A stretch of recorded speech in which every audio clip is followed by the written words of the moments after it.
Hey everyone, and welcome back. We love to sink our teeth into a really fascinating story here on the Deep Dive, and Huh. today, oh boy, do we have a wild one for you.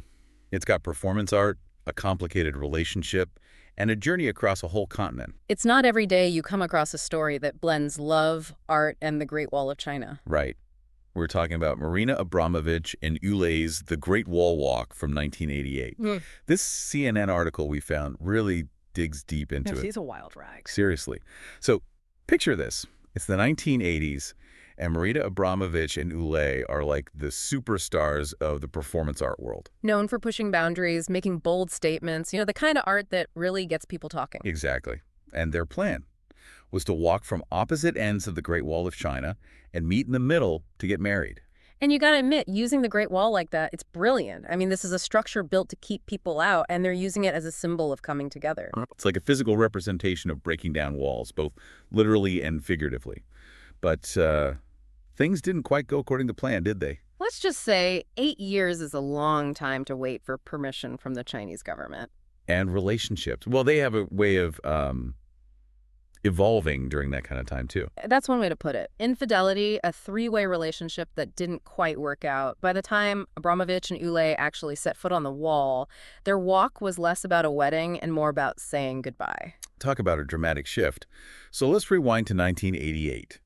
Abramović starts her journey at the eastern edge of the wall, the Dragon's Head, as they call it. Imagine that, standing at the edge of this ancient structure, knowing you're about to walk over 1,500 miles. It's mind-boggling, honestly. And the article talks about these incredible landscapes, mountains, ruins, vast stretches of, well, emptiness, really. And that isolation was a huge part of the performance. I mean, think about it. What must have been going through her head day after day, mile after mile? What's she processing? What's she leaving behind? That's a really good point. It's like the physical act of walking becomes this metaphor for their relationship, for her own internal journey. Exactly. And there's this small detail in the article that really stuck with me. To keep herself going, Abramović carried goose eggs in her pockets. Goose eggs. Okay, I have to admit, when I read that, I was like, wait, what? Goose eggs? Right. But when you think about it, it's such a powerful image, this incredibly basic, primal source of nourishment tucked away in her pockets as she walks. It's like it represents that need to nourish both body and soul. Exactly. She's got the physical sustenance of the eggs. But what's feeding her spirit during those long, solitary walks? What's she reflecting on? What's changing within her as she traverses this, well, this physical manifestation of connection and separation? That's a really interesting way to put it. And speaking of connection, it wasn't all just desolate landscapes and internal reflection. Abramović would also stop in villages along the way. Oh, right. And she made a point of seeking out the oldest residents in each village, wanting to hear their stories, their histories tied to the wall. You'd expect to hear tales of battles and emperors, right? I mean, it is the Great Wall. We're talking about centuries of history. But that's not quite what you got. Instead, she got stories of dragons and the Milky Way. Right. It's amazing how our expectations can be so different from reality. It's almost like she went looking for one kind of history, but stumbled upon another, more mythical one. Which, in a way, is just as valid, wouldn't you say? I mean, think about the role of myth and cosmology in Chinese culture. The wall itself was believed to mirror the body of a dragon. Its very placement is linked to celestial alignments. So those villager stories, they weren't just fantastical tales. They were their way of understanding the wall, of connecting it to something larger than themselves. It reminds us that history isn't just about dates and battles. It's also about the stories we tell, the myths we hold on to, the meaning we make. So we've got Marina Abramović trekking across the Chinese countryside, goose eggs in her pockets, stories of dragons swirling in her mind. And let's not forget, on the other side of this epic art piece, we've got Ulay making his own journey along the wall. Oh, right, their long walk to their even longer goodbye.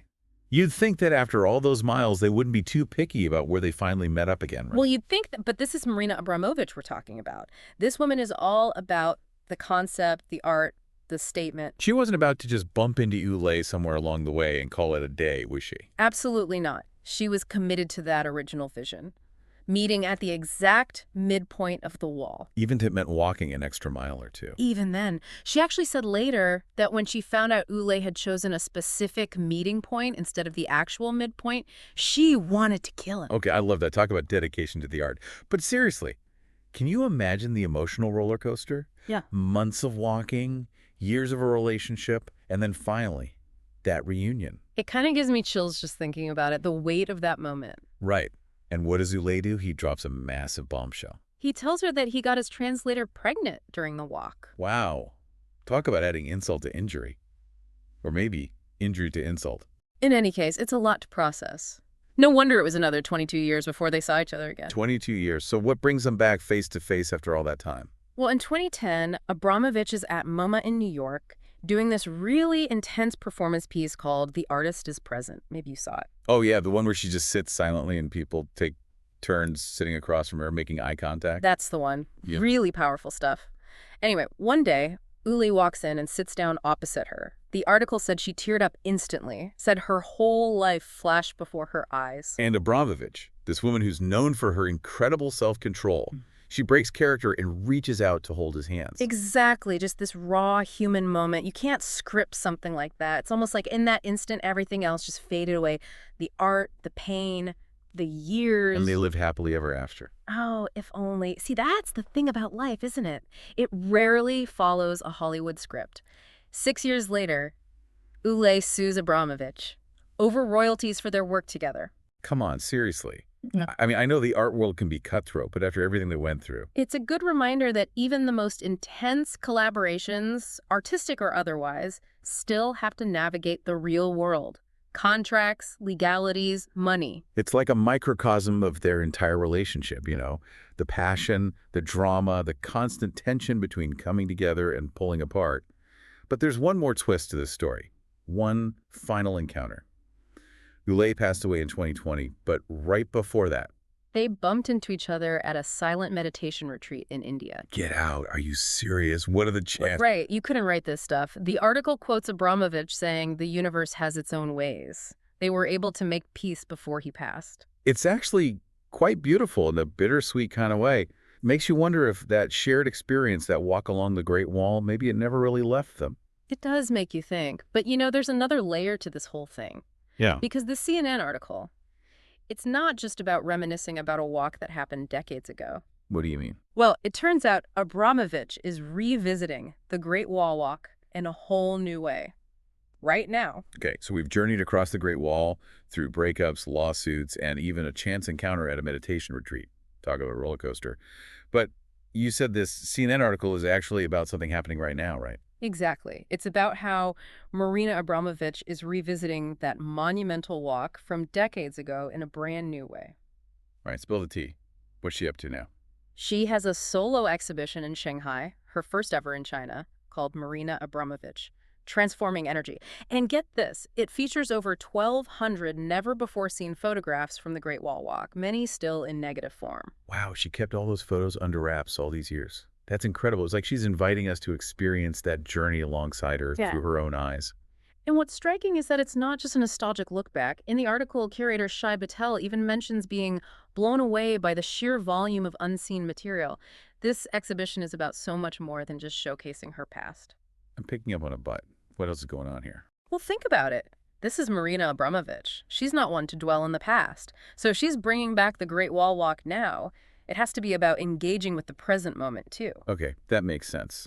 So how does the exhibition connect her experience on the wall to what we're all grappling with today?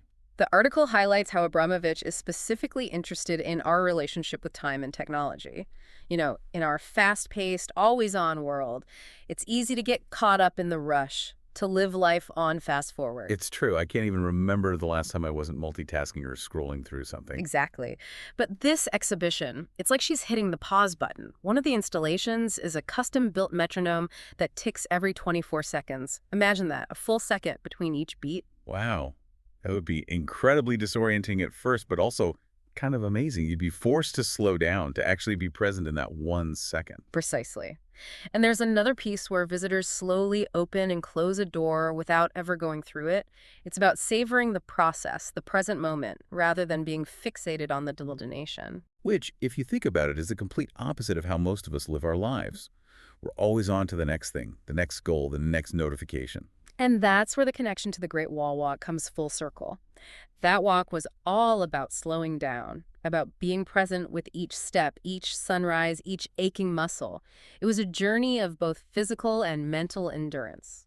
It makes you wonder, what would it be like to approach our daily lives with that same level of presence and intentionality? To find those moments where we can disconnect from the digital and reconnect with ourselves, with the world around us. I think that's the question Abramovich is posing with this exhibition. It's not just about looking at photographs, it's about creating a space for contemplation, for asking ourselves how we want to move through the world. And maybe, just maybe, finding a little bit of that transforming energy she experienced all those years ago. And don't forget, that energy wasn't just about the physical journey, it was about tapping into something deeper, something unseen. And that's where those crystal-based objects come in. Oh, right. The article mentioned those. Yeah. So people can actually interact with crystals at the exhibition. They can. Abramovich is inviting visitors to physically engage with these objects, to explore those subtle energies that we talked about earlier, the ones that often go unnoticed in our everyday lives. It's like she's created a space where people can access a little bit of that magic, that sense of wonder and possibility that she tapped into during her walk. And she's doing it by drawing on this incredibly personal, even painful experience and transforming it into something universal, something that speaks to our shared human need for connection, reflection, and maybe even a little bit of mystery. Wow, what a journey this has been. From a walk along the Great Wall to a cutting-edge art exhibition. Marina Abramović just certainly knows how to keep us on our toes, right? Absolutely. She challenges us to rethink our assumptions about art, about relationships, about our place in the world. And on that note, we'll leave you with this. What's your great wall walk? What's that thing that challenges you, pushes you to your limits, and ultimately transforms you? It's a question worth pondering. This has been an incredible deep dive, and as always, thanks for joining us.